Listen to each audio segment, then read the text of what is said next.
नमस्कार साथियों, मैं पवन पारा सर आपका स्वागत करते हैं और संविधान की कड़ी को आगे बढ़ाते हैं।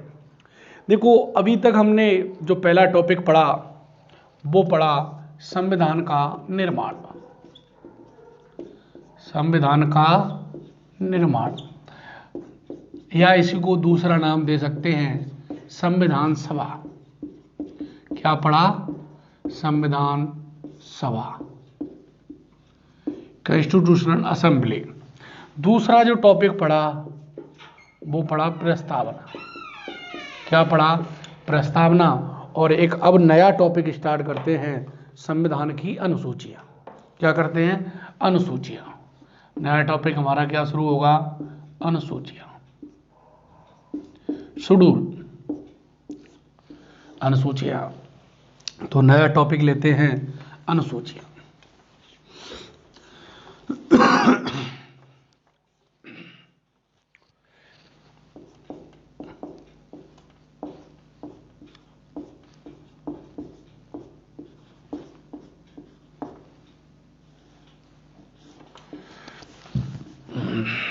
देखो, अनुसूचियां क्या होती हैं?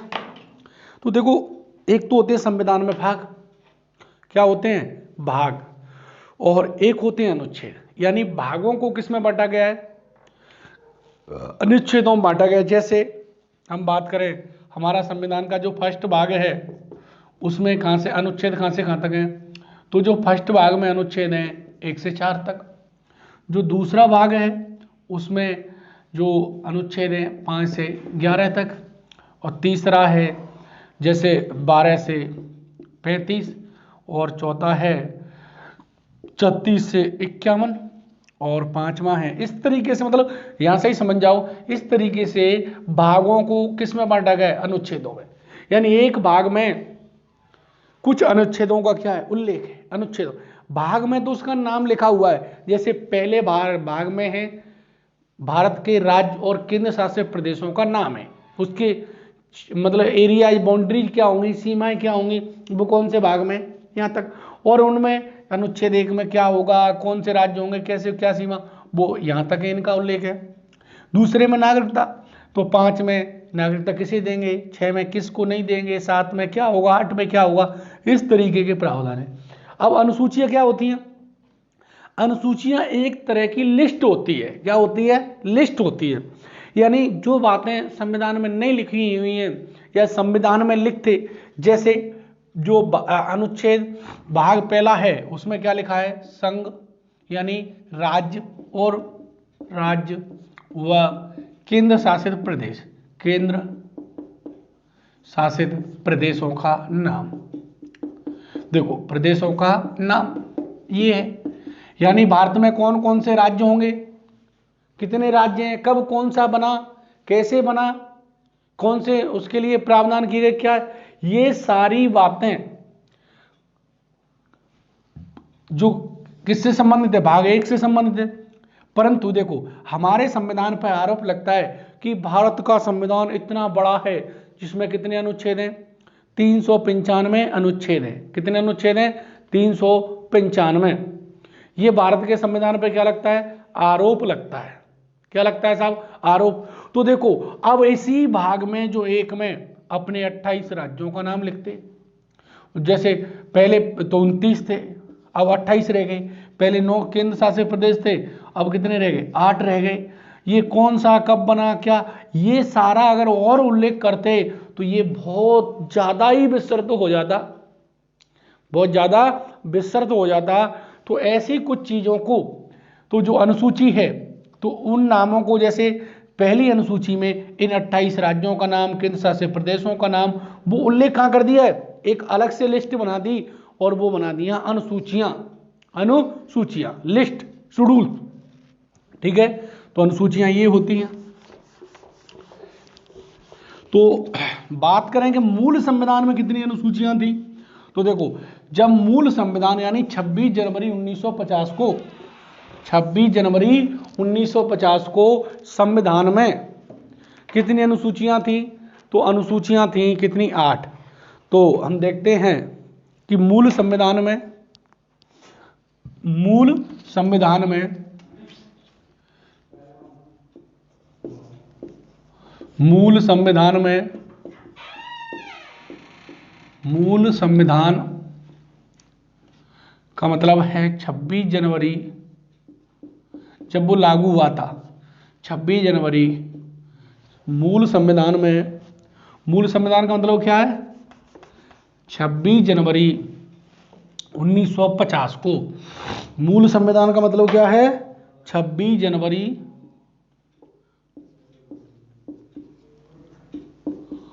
1950 मूल संविधान में 8 अनुसूचियां थीं। 8 अनुसूचियां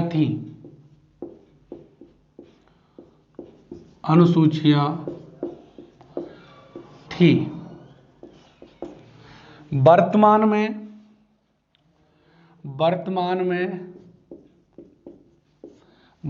में इनकी संख्या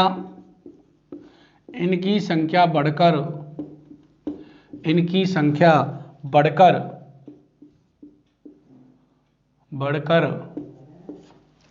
12 हो गई है।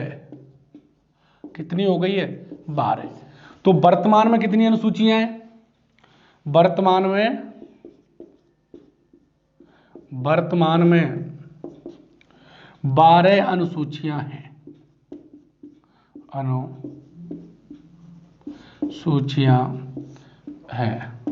इसका मतलब बाद में जोड़ी है।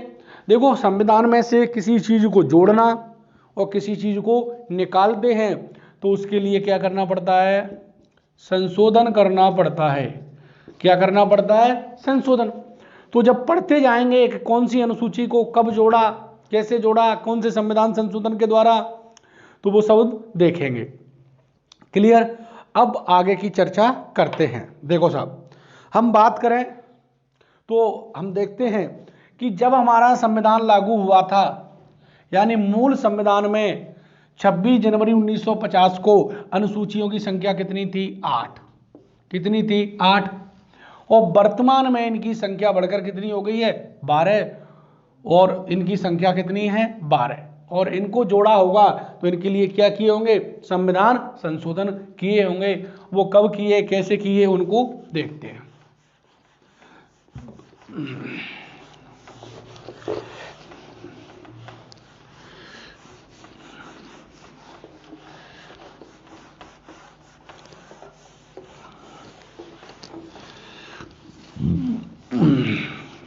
देखो साहब,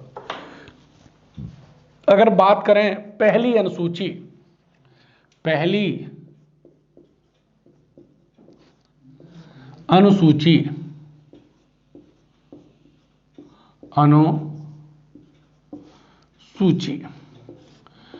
अनुसूची में है क्या है? राज्य व केंद्र शासित प्रदेशों के नामों का उल्लेख। इसमें क्या प्रावधान है? इसमें राज्यों व केंद्र शासित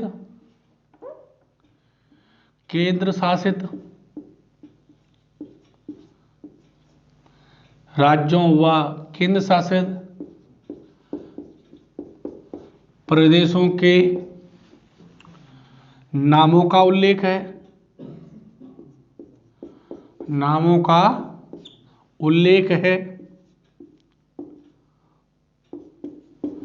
एवं उनकी सीमाओं का उल्लेख है।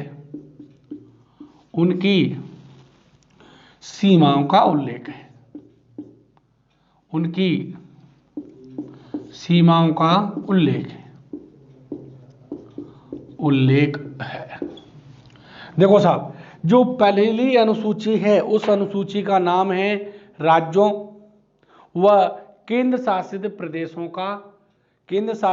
प्रदेशों के नामों का उल्लेख है।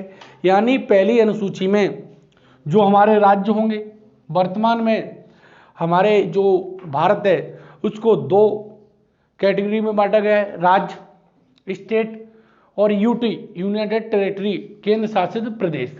अभी आगे चर्चा करेंगे केंद्र शासित प्रदेश क्यों बनाए जाते हैं, क्या कारण होता है, कि उनके अलग अलग आधार होते हैं, वो देखेंगे। तो उनके नामों का उल्लेख कहाँ पर है, पहली अनुसूची में उल्लेख है। यानी केंद्र शासित प्रदेश और राज्यों के नाम का अगर हमें पता लगाना है कि भारत में कौन कौन से राज्य हैं, उनका क्या क्या नाम है, तो हमें कौन सी अनुसूची को पढ़ना होगा, हमें पढ़ना होगा साहब कौन सी अनुसूची को, पहली अनुसूची को पढ़ना होगा, पहली शेड्यूल की हमें रीडिंग करनी होगी। इसके बाद हम देखें, देखो साहब, जब हमारा देश स्वतंत्र हुआ, क्या हुआ, स्वतंत्र हुआ, अभी तो हमारे देश में जो राज्यों की वर्ग हैं वो केवल कितने हैं, 2 राज्य और केंद्र शासित प्रदेश। परंतु हम बात करें कि स्वतंत्रता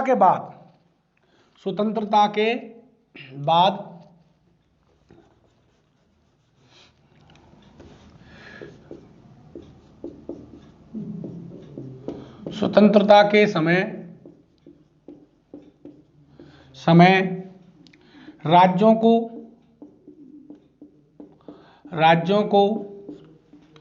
4 वर्गों में, राज्यों को ए, बी, सी और डी 4 वर्गों में बांटा गया था, 4 वर्गों में बांटा गया था। यानी जब हम स्वतंत्र हुए तो राज्यों को कितनी वर्गों में बांटा, 4, ए, बी, सी, डी। अब देखते हैं ए वर्ग में कौन था, बी वर्ग में कौन था, सी वर्ग में कौन था। तो स्वतंत्रता के समय जब हम स्वतंत्र हुए तो राज्यों को कितनी श्रेणियों में बांटा गया, 4 श्रेणियों में बांटा गया था। कितनी श्रेणियों में, 4 श्रेणियों में बांटा गया था।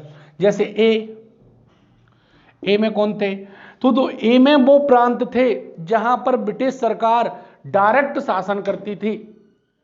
कौन शासन करती थी, ब्रिटिश सरकार डायरेक्ट शासन करती थी, या जो ब्रिटिश सरकार के अधीन होते थे। तो इसमें बांटा गया था ब्रिटिश प्रांतों को, जहां से संविधान सभा में कितने सदस्य थे, 292। इसमें जो ए वर्ग है इसमें किसे रखा गया, ए वर्ग में रखा गया ब्रिटिश प्रांतों को, किसे, ब्रिटिश प्रांतों को रखा गया था, प्रांतों को रखा गया। यानी ए वर्ग में किसे रखा गया, जो ब्रिटिश सरकार के अधीन होता था, जिसे ब्रिटिश भारत कहते थे, वो होते थे क्या, प्रांत, उसे कहते हैं ब्रिटिश भारत। दूसरी बात करें बी, अगला वर्ग कौन सा था, पी, और इसमें किसे रखा गया था, तो इसमें रखा गया था जो देसी रियासत होती थी, जो अंग्रेजों के चमचे होते थे। ज्यादातर जो देसी रियासत होती थी वो किसके चमचे होते थे, अंग्रेजों के। अंग्रेजों से संधि कर रखी थी और सब कुछ अंग्रेजों पर निर्भर हो गए थे। अंग्रेजों ने कह दिया था कि हम तुम्हारी क्या करेंगे, सहायता करेंगे, तुम हमारी सेना को रखो। तो एक तरह से वो क्या होते थे, अंग्रेजों के चमचे होते थे। और स्वतंत्रता आंदोलन में उन्होंने अंग्रेजों का ही साथ दिया, इसलिए ये अंग्रेजों के क्या बने, चमचे बने रहे। तो यहां पर कौन होते थे, देसी रियासत, देसी, जो बी वर्ग में कौन आते थे, देसी रियासतें शामिल होती थी। देसी रियासतों को रखा गया, देसी रियासतों को कहां रखा गया था, वर्ग बी में। अगर सी की बात करें, किसकी बात करें, सी की, तो सी में कौन है, किसको रखा गया, वर्ग सी। तो सी में रखा गया जो चीफ कमिश्नरी प्रदेश थे, चीफ कमिश्नरी प्रदेशों को रखा गया। किसको रखा गया, चीफ कमिश्नरी प्रदेशों को रखा गया। तो वर्ग सी में किसे रखा गया, चीफ कमिश्नरी प्रदेशों को रखा गया। यानी जैसे दिल्ली था, जब हम संविधान सभा पढ़ रहे थे तो उस समय हमने पढ़ा था कि कितने चीफ कमिश्नरी प्रदेश थे, 4, जिसको हमने पढ़ा था A, B, C, D। ए से अजमेर, अरे याद है कि नहीं मेरे भाइयों? बी से बलूचिस्तान, अजमेर मेरवाड़ा था ये पूरा, अजमेर मेरवाड़ा अपने कहाँ पर है? राजस्थान में ही है। हमने पढ़ा था बलूचिस्तान, जो कहाँ पर है? नापाक पाक में, जो नापाक हरकत करता है वो क्या कहलाता है? नापाक पाकिस्तान। सी में, सी का मतलब कुर्ग, अरे कुछ याद नहीं है तुम्हें? कुर्ग का मतलब कर्नाटक, कहाँ पर है? कुर्ग कर्नाटक में। और डी का मतलब दिल्ली, डी का मतलब दिल्ली। तो कितने कमिश्नरी प्रदेश थे? 4। बाद में जब संविधान सभा का विभाजन हो गया 3 जून 1947 को, तो जो बलूचिस्तान था वो कहाँ चला गया? पाकिस्तान में चला गया। तो कितने चीफ कमिश्नरी प्रदेश रह गए? 3। कितने रह गए थे? 3। अब इसके बाद डी में किसे रखा गया? तो डी में रखा गया था किसे? डी, डी में रखा गया था अंडमान, अंडमान निकोबार, निकोबार द्वीप समूह को, द्वीप समूह को। तो देखो, यानी स्वतंत्रता के समय राज्यों को कितनी कैटेगरी में बांटा गया? 4। ए में जो ब्रिटिश भारत होता था, ब्रिटिश प्रांत होते थे, उन्हें रखा गया। बी में जो देसी रियासतें होती थी, जहां राजा महाराजा होते थे, उनको रखा गया था। सी में किसे रखा गया?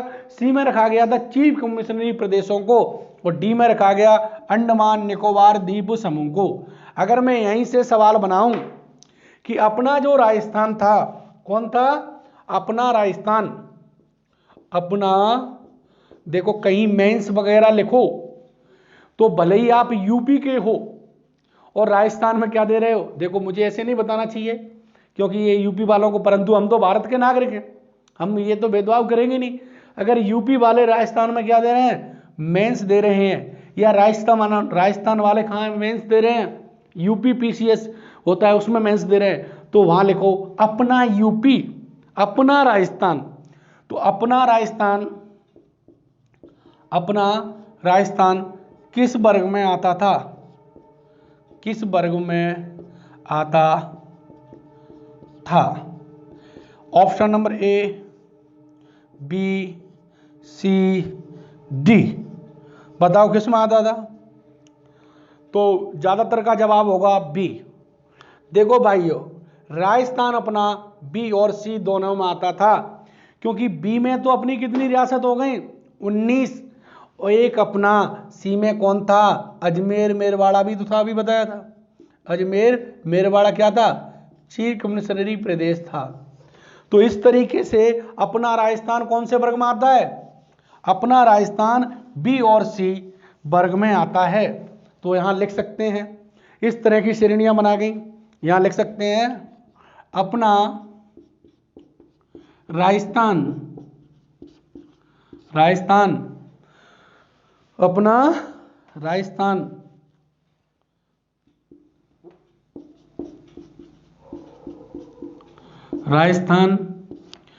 बी व सी वर्गों में आता था।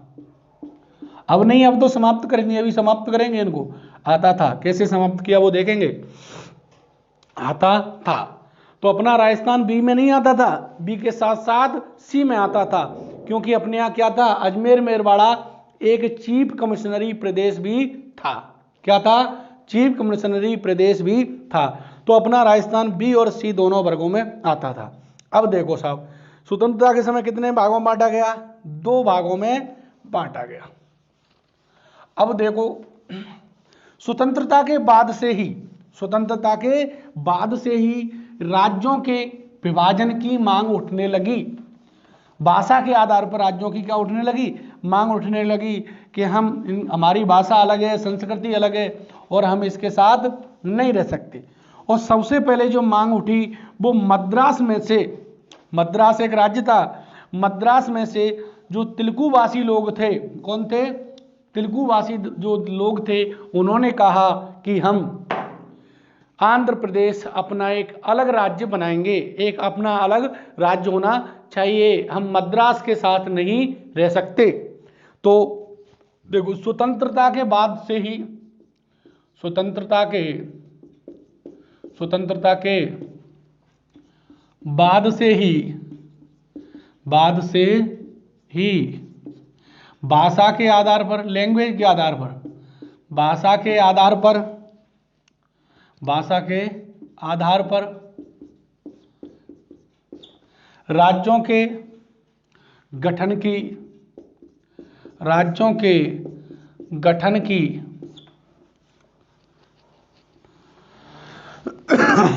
की मांग उठने लगी। अब जैसे ही मांग उठने लगी तो सरकार के पास क्या ऑप्शन होता है? सरकार के पास एक ही ऑप्शन होता है कि वो क्या कर देती है? आयोग बना देती है। क्या कर देती है? आयोग। तो हम देख रहे हैं स्वतंत्रता के पश्चात से ही भाषा के आधार पर क्या उठने लगी? राज्यों के गठन की मांग उठने लगी। इसके लिए सरकार ने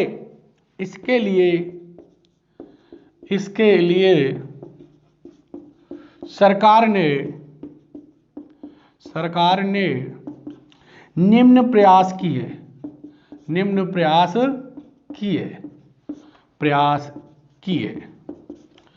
प्रयास किए। पहला प्रयास देखते हैं। सबसे पहले राज्यों की जो पुनर्गठन को कैसे किया जाए, क्या किया जाए, किस आधार पर किया जाए, इसके लिए सरकार ने 1948 में एस के धर आयोग का गठन किया। धर आयोग का क्या किया? गठन। धर आयोग का गठन कब किया? तो 1948 में। इस आयोग ने कहा कि भाषा के आधार पर राज्यों का गठन नहीं किया जाए, यानी भाषा के आधार पर राज्यों का गठन नहीं किया जाए। देखो, इस आयोग ने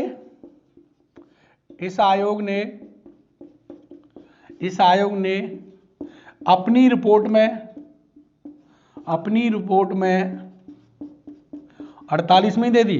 रिपोर्ट में कहा कि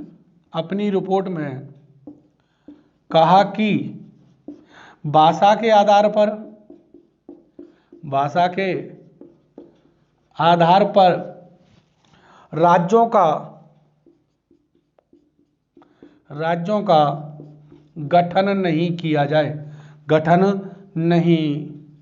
राज्यों का गठन नहीं किया जाए। यानी जो एस के धर आयोग का गठन किया गया था, इस आयोग ने कहा कि भाषा के आधार पर राज्यों का गठन नहीं किया जा सकता।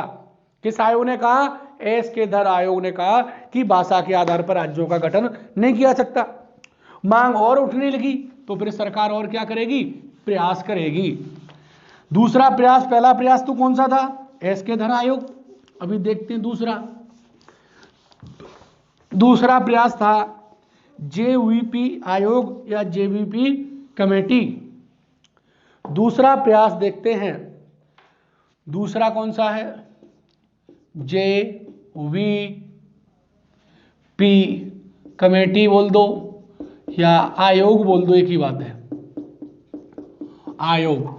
गठन कब हुआ इसका गठन? तो इसका गठन हुआ था साहब 1948 में। दूसरे आयोग का गठन कर दिया, मांग तीव्र हो रही थी। जेवीपी का मतलब है जवाहरलाल नेहरू।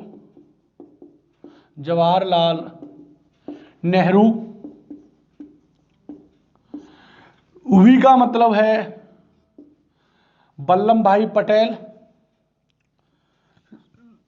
भाई पटेल या सरदार पटेल।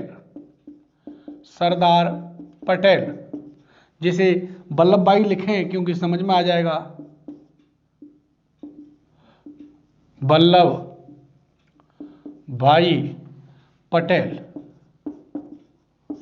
और पी का मतलब है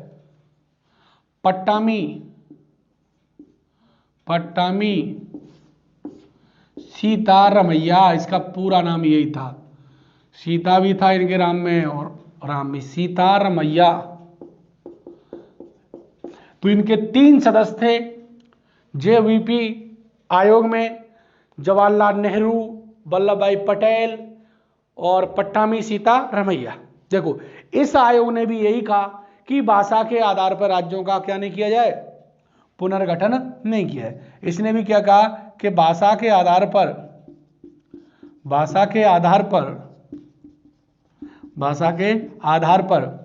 राज्यों का गठन नहीं किया जाए। इसने भी यही कह दिया। अब देखो साहब, अब कहानी थोड़ी सी बिगड़ती है जब दोनों आयोगों ने क्या कर दिया, मना कर दिया कि भाषा के आधार पर राज्यों का पुनर्गठन नहीं हो सकता, क्योंकि इससे देश की एकता अखंडता क्या होगी, प्रभावित होगी। क्या होगी, देश की एकता अखंडता प्रभावित होगी। इसलिए भाषा के आधार पर गठन नहीं किया जाए, क्योंकि हम तो क्या हैं, धर्मनिरपेक्ष हैं, क्या हैं, पंथ निरपेक्ष हैं। तो देखो, अब बात आती है 1953 की। 1953 में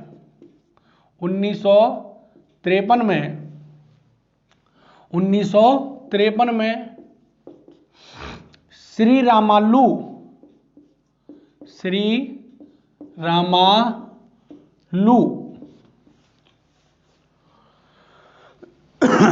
तेलुगुवासी, रामालू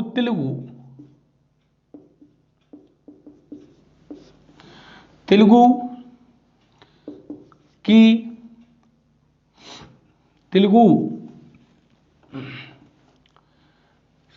1953 में श्री रामालू तेलुगु की 56 दिन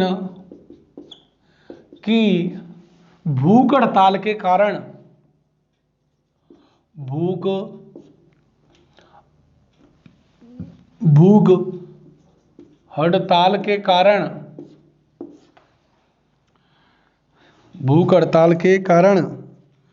तेलुगुवासी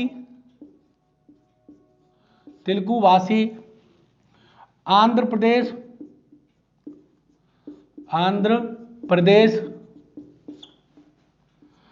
प्रदेश राज्य की मांग करते हुए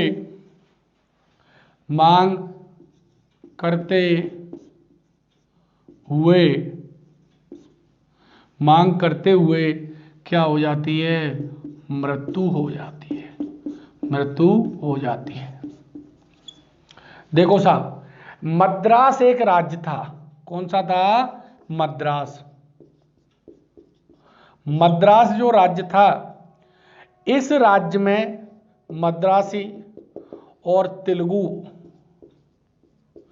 दोनों भाषा के लोग पाए जाते थे। इन्होंने कहा, श्री रामालू हड़ताल कर रहे थे और 56 दिन तक भूख हड़ताल करते रहे और ना खाना खाया ना पानी पिया, तो मृत्यु तो होनी थी। ना खाना खाया ना पानी पिया और 56 दिन तक किस पर बैठे, भूख हड़ताल पर बैठे रहे। तो इनकी क्या हो गई, ये कह रहे थे कि जो मद्रास राज्य है इससे आंध्र प्रदेश को अलग किया जाए, क्योंकि आंध्र प्रदेश की क्या है, अलग भाषा है। सॉरी, आंध्र प्रदेश की क्या है, अलग तेलुगु भाषा है, और जो मद्रास है उनकी अलग भाषा है, इसलिए हमको अलग किया जाए। जब दोनों आयोगों ने क्या कर दिया, मना कर दिया, एस के दर आयोग और फजल अली आयोग ने क्या कर दिया, मना कर दिया, तो साहब इन्होंने हड़ताल पर बैठ गए और हड़ताल करते करते 56 दिन बाद क्या हो गई, मृत्यु हो गई। आप जानते हो कि भारत में जब किसी की मृत्यु हो जाए तो जनता क्या हो जाती है, उग्र हो जाती है। वो नहीं देखती कि सार्वजनिक संपत्ति को नुकसान पहुंच रहा है, इससे कौन परेशान हो रहा है, क्या क्या हो रहा है, क्या नहीं हो रहा। ये भारत में ऐसा नहीं देखा जाता। तो इस तरीके से दोस्तों इसकी मृत्यु हो गई और तीव्र विरोध के कारण, मृत्यु कब हुई, 1953 में। तो तीव्र विरोध के कारण सरकार को 1953 में भाषा के आधार पर मद्रास से आंध्र प्रदेश राज्य का गठन करना पड़ा। पहली बात तो ये देखो साहब, हम लिखते हैं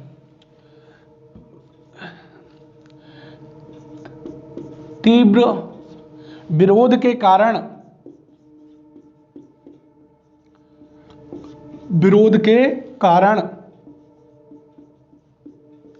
सरकार को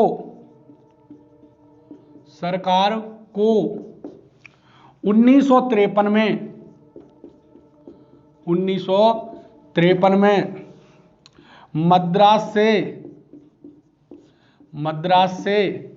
तेलुगुभाषी लोगों के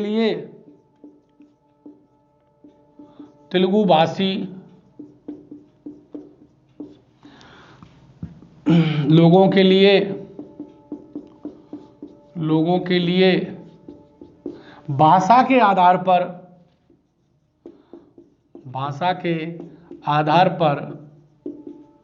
1953 में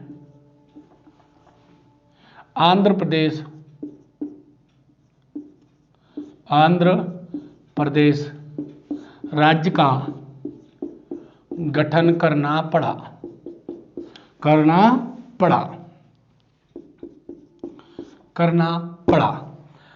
अब देखो गठन हो गया तो नोट में लिखेंगे इस प्रकार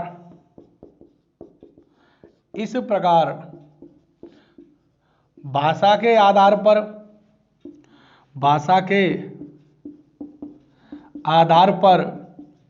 गठित होने वाला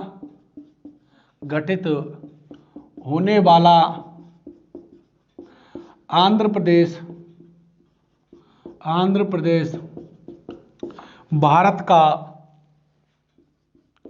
भारत का पहला राज्य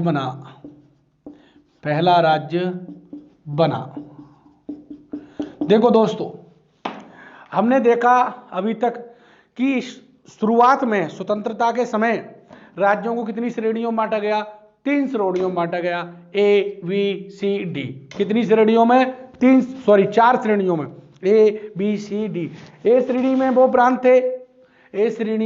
वो प्रांत थे जो ब्रिटिश के अधीन होते थे, या ब्रिटिश प्रांत थे जो ब्रिटिश सरकार जहां पर डायरेक्ट शासन चलाती थी।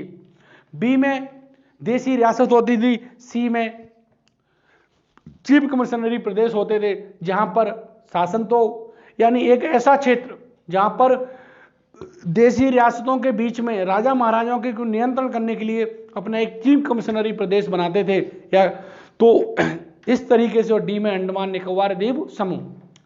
इसके बाद स्वतंत्रता के समय से ही राज्यों को गठन के भाषा के आधार पर गठन की मांग उठने लगी।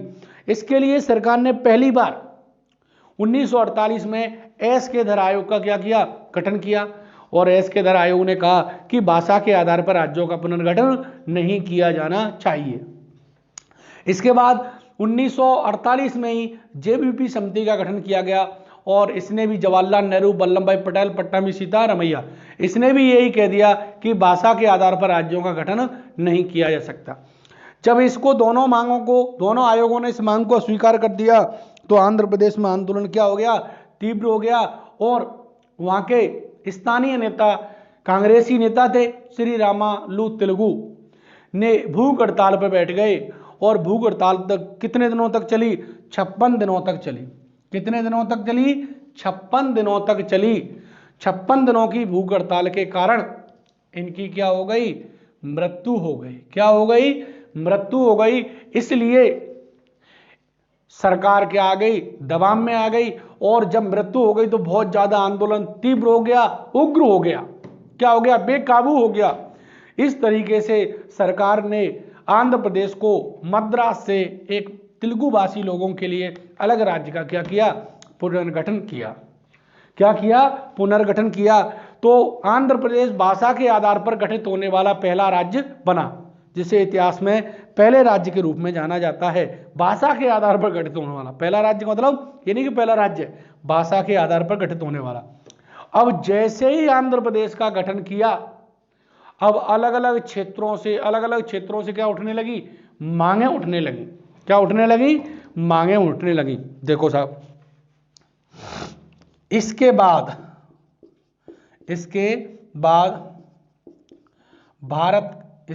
भारत के अलग अलग क्षेत्रों से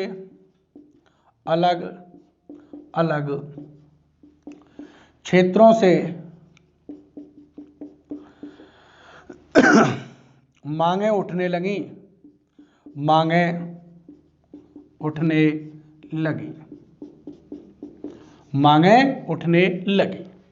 क्या उठने लगी, मांगे उठने लगी। अब मांगे उठने लगी तो फिर सरकार के पास एक ही औजार होता है, आयोग या कमेटी का गठन करना।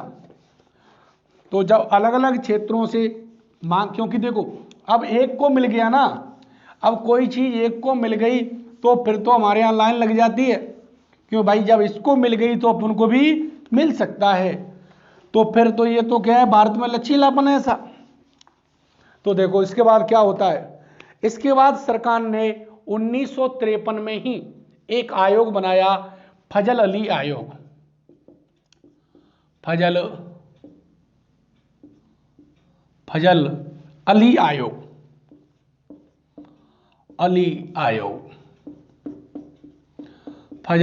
आयोग। गठन कब हुआ इसका, तो 1953 में। ठीक है साहब, गठन कब हुआ, 1953 में। इसके दो सदस्य थे, दो सदस्य ये पूछा गया है। तो पहला था हृदयनाथ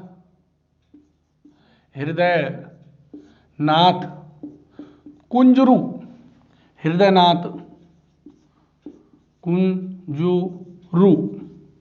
कौन थे, कुंजरू। दूसरे थे KM पंडेकर। दो सदस्य थे। कितने सदस्य थे, 2। अब देखो इस आयोग का कितने सदस्य थे, 2।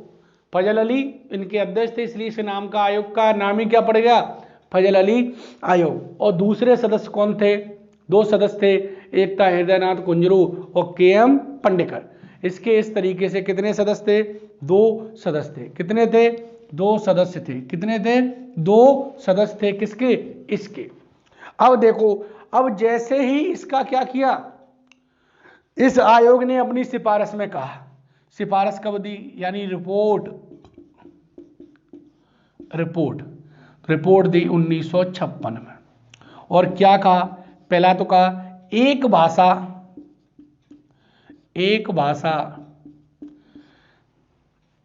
के आधार पर गठन नहीं किया जाए।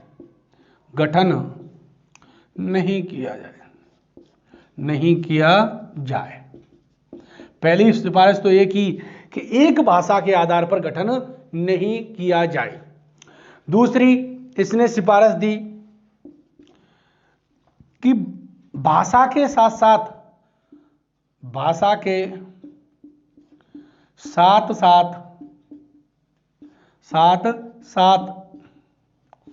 अन्य आधार भी होने चाहिए।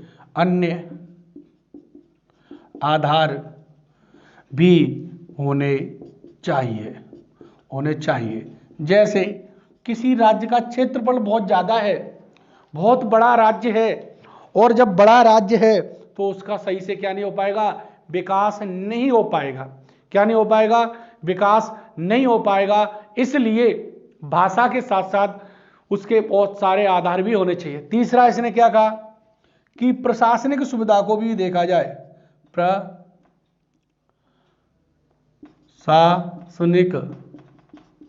प्रशासनिक सुविधा को भी देखा जाए। यानी राज्यों का गठन करते समय यह भी देखा जाना चाहिए कि इस गठन के कारण उसकी प्रशासनिक सुविधा दक्ष हो सकती है। इन आधारों पर राज्यों का क्या किया जाए, गठन किया जाए। दूसरी इसने सिफारिश की, जो अगली सिफारिश की, इसने क्या कहा, इसने कहा जो राज्यों की 4 श्रेणियां हैं, इसने अपनी चौथी सिफारिश की कि राज्यों की A, B, C, D वर्गों को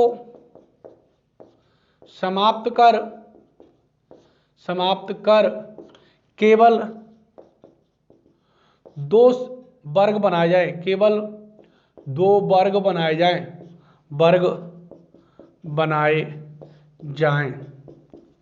और 2 वर्ग कौन से हैं?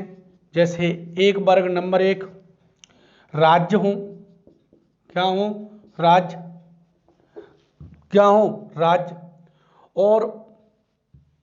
और क्या हूं? नंबर 2, और नंबर 2 पे हूं केंद्र शासित प्रदेश। केंद्र शासित प्रदेश क्या होने चाहिए? इसने कहा कि क्या हो? एक तो राज्य हो और केंद्र शासित प्रदेश। जो वर्गों की 4 श्रेणियां थी ना अभी देखी हमने, उनको क्या कर दो? समाप्त कर दो और केवल कितनी श्रेणियां बना दो? 2 श्रेणी बना दो, राज्य और केंद्र शासित प्रदेश। ठीक है, थैंक यू, धन्यवाद। और आगे की चर्चा करेंगे अगली क्लास में। Thank you.